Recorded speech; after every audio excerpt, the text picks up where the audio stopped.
Hello guys, फेरि पनि मेरो मिनी ब्लगमा तपाईँहरूलाई स्वागत छ। म सधैँको जस्तै आज पनि भिडियो लिएर आएको छु। यो बिहान 3 बजेको दृश्य हो मेरो। म बिहान 3 बजे अर्को काम गर्न जान्छु होइन।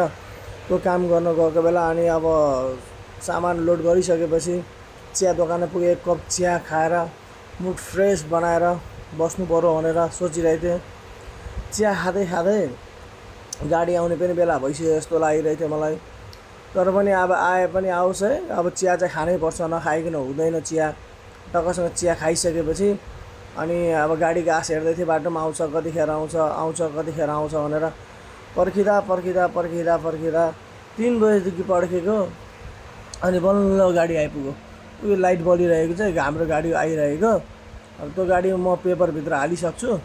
अनि पेपर हालिसकेपछि अनि अब म लाग्नु पऱ्यो अफिसतिर, अर्को अफिसको लागि। घर पुगेर म ड्रेस लाएर फर्किँदै थिएँ बाटोमा फर्किँदै फर्किँदै यहाँ पानी पर्न स्टार्ट भयो फेरि हो।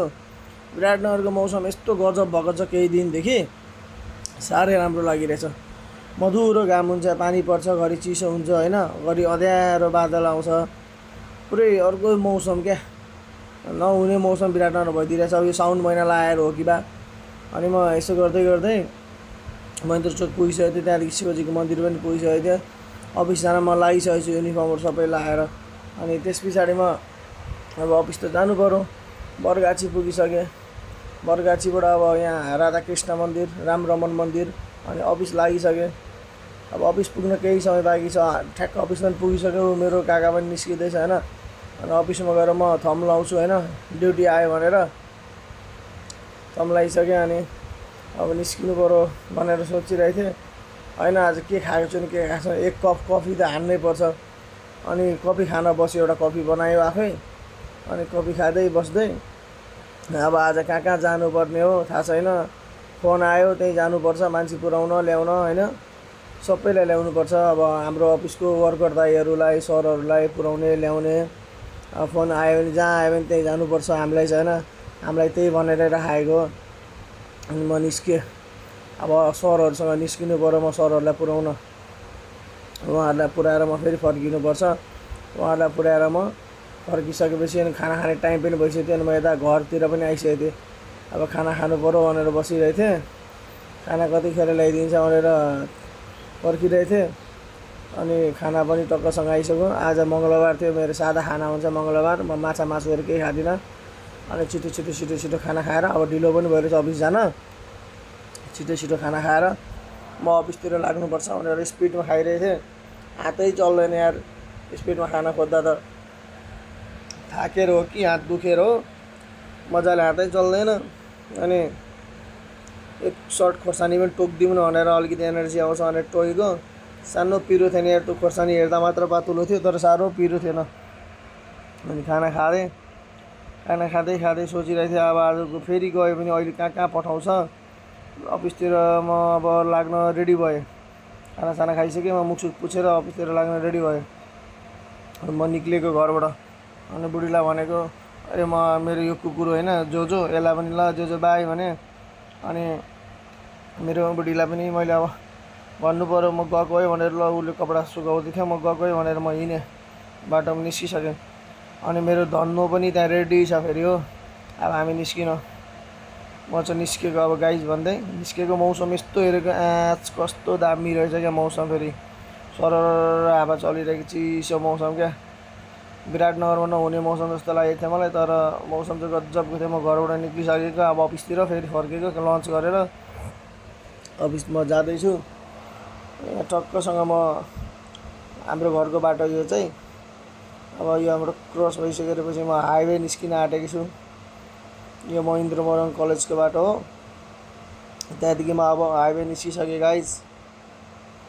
हाइवे निस्किसकेपछि अब गाडी रफ्तार गर्नुपर्छ। मेरो पालो रफ्तारमा हिँडेको। अब म अफिस त पुग्नु पऱ्यो छिट्टो, 1 बजेभन्दा यतै पुग्नुपर्छ म चाहिँ। अनि रफ्तारमा हिँडेको अब अफिस। अनि टक्कसँग म कहाँ पुगिसकेँ भनेपछि गाइज खाना खाएर पनि यो तपाईँलाई होटल लेमन टी भन्ने होटल होला सायद, यो सपोज भिरगुडी चोक पुगिसकेको थिएँ। त्यहाँदेखि म एकैचोटि बरगाछी पुगेर अफिस पनि पुगिसकेँ। अफिस पुगेर आइसकेँ म। अब अफिस पुगिसकेपछि आराम त गर्नु पऱ्यो, खाना खाएर भर्खर आएको। कतै न कतै त मलाई पठाउनुहुन्छ। आराम गरेर बसिरहेको थिएँ। ल एउटा मान्छे लिएर जानु भनेर फोन आयो।